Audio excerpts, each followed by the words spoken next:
Lalu pendekatan diagnosis kejang pada anak. Kita ketika ngelihat kejang pada anak, kita harus lihat dulu ini dengan demam atau tanpa demam. Itu mikir dulu di kepala. Dan itu harus masuk dalam bagian apa yang kita periksa di anak.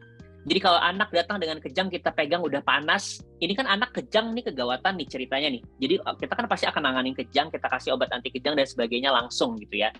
Nah, ketika anak itu datang, dia kejang, kita pegang, dia panas, kita udah mikir dalam kepala, jangan-jangan ini kejang dengan demam. Nanti pembuktiannya secara objektif adalah ketika itu kejang sudah teratasi, kita cek suhu, suhunya ternyata memang masuk kategori demam gitu ya. Nah, kalau kejang dengan demam, itu antara kejang demam atau infeksi sistem saraf pusat.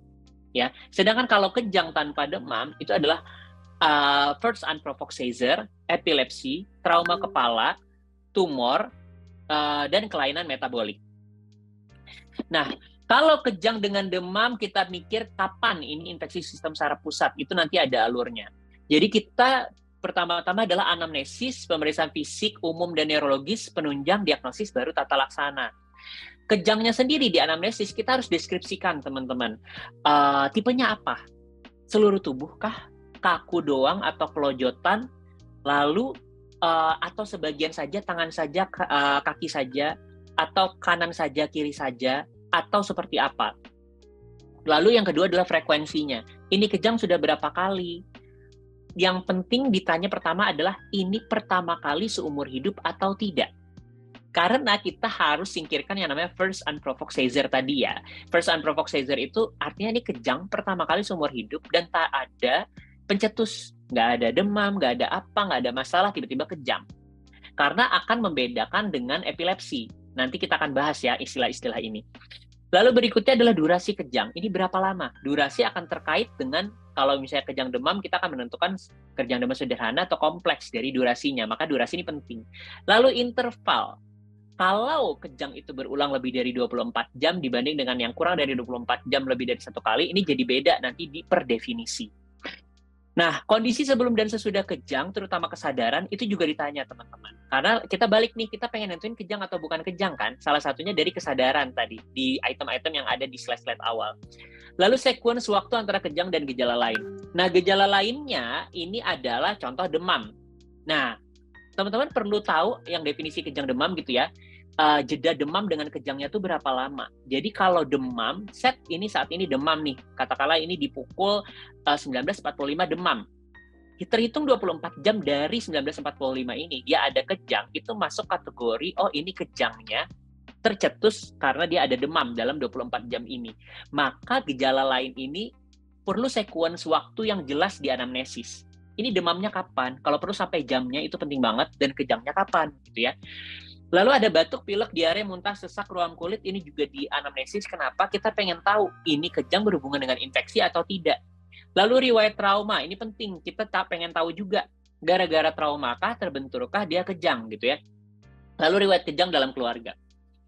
Nah, defisit neurologis lain seperti contoh adanya juling, jalan sempoyongan, mulut mencong, gangguan bicara atau menelan, perubahan perilaku, lemas satu sisi atau seluruh anggota tubuh, ini juga jangan lupa ditanya. Contoh misal perubahan perilaku nih, ini sering juga kurang detail ditanya. Perubahan perilaku itu contoh, ada nggak sih Bu perubahan kepribadian yang menurut Ibu terlihat sekali di anaknya? Dulu biasa aja kok, sekarang jadi cepat marah, habis itu moodnya cepat berubah ya, sebelum terjadinya kejang ini. Itu namanya perubahan perilaku teman-teman, dan tidak bisa disepelekan.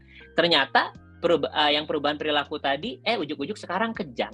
Ternyata setelah digali, ternyata dia ada masalah di otaknya. Kemudian peningkatan tekanan intrakranial. Ini cirinya adalah adanya muntah, sakit kepala, banyak tidur, sulit dibangunkan, dan tidak sadar. Ini makanya jangan lupa ditanya. Ada muntah-muntah hebat nggak? Sakit kepala nggak? Banyak tidur atau sulit dibangunkan nggak? Nah, kemudian dari pemeriksaan fisik umum.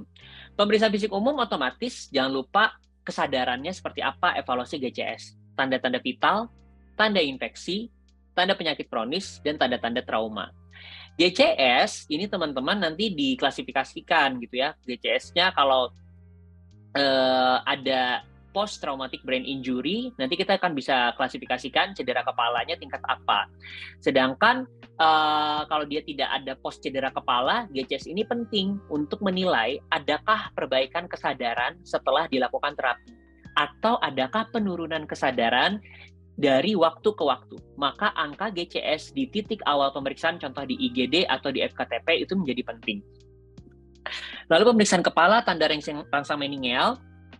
Rangsang meningeal sendiri kalau usia di bawah 2 tahun itu kurang akurat. Jadi tidak bisa kita bilang, oh ini rangsang meningeal negatif, pasti nggak meningitis nih. Nggak bisa seperti itu kalau di bawah 2 tahun.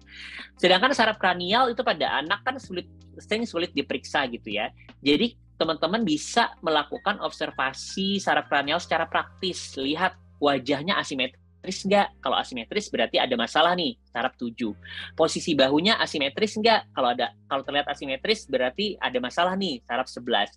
Ada doll's eye movement nggak? Kalau ada doll's eye movement berarti ada masalah nih, saraf otak 3, 4, 6. Refleks cahaya, kontak visual untuk menggambarkan saraf otak 2 dan 3. Nah, kemudian pemeriksaan praktis lainnya, contoh pada saat menangis, mulut anak terbuka, teman-teman sekalian lihat posisi uvula dan laring. Kalau abnormal berarti ini ada masalah nih, saraf otak 9. Lalu posisi lidah, kalau ada masalah nih, saraf otak 12.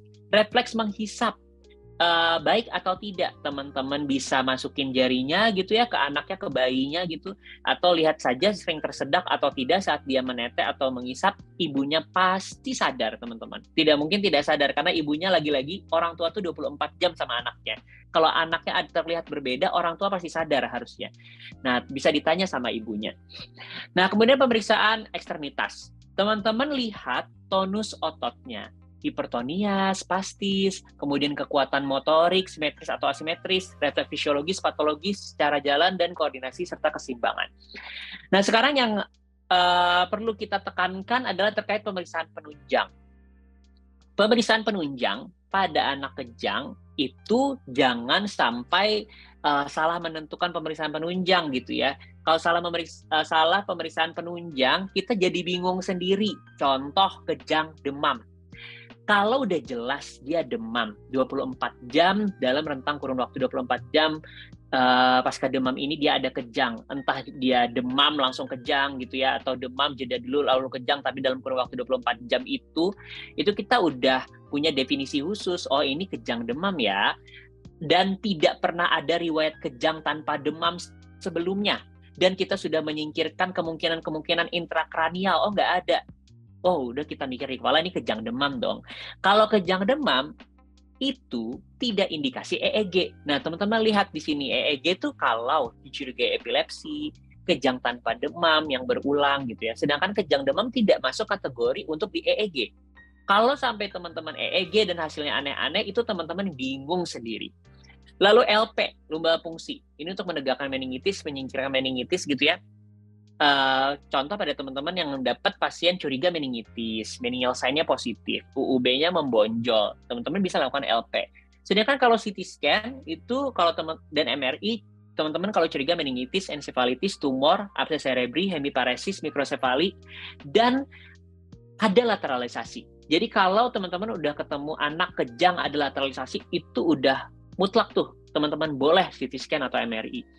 Kemudian yang sering rutin kita lakukan, yang pasti rutin itu adalah darah rutin, gula darah, elektrolit, urinalisis, biakan darah. Ini atas indikasi ya teman-teman. Kalau kayak darah rutin, itu kayak pemeriksaan rutin, biasanya pasien datang ke IGD, kejang, dan teman-teman ingin singkirkan lain-lain, kan teman-teman pasti DPL ya, darah rutin. Nah itu tuh tidak masalah.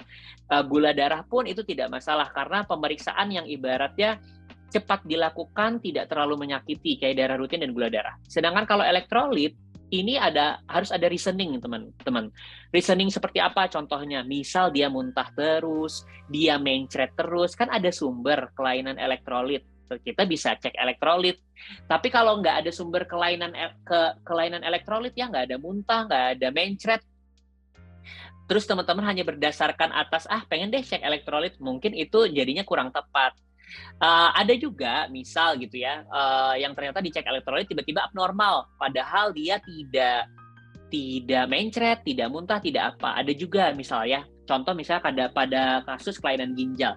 Tapi pada kasus kelainan ginjal sendiri, itu selalu ada cerita sebelum ini, teman-teman. Jadi nggak tiba-tiba dia kejang, dicek elektrolit, padahal nggak ada faktor resiko. Jadi kalaupun ada kelainan ginjal menyebabkan kelainan elektrolit, ini pasti ada cerita sebelumnya. Entah mulai dari buang air kecil yang ada abnormalitas, volume, dan sebagainya, diuresis bermasalah, dan sebagainya. Itu yang harus dilacak di anamnesis sebelum kita benar-benar periksa penunjang. Nah, lumbar puncture sendiri ini ada kontraindikasi ya, teman-teman. Lumbar puncture itu kontraindikasi kalau ada infeksi di area fungsi kita, kemudian ada tekanan intrakranial yang meningkat, gitu ya, koagulopati, itu juga kontraindikasi pada lumbar puncture. Hasil dari analisa LCS itu, teman-teman bisa nanti lihat di tabel ini untuk mencocokkan, ini ke arah bakterial, viral, fungal, atau tuberkular.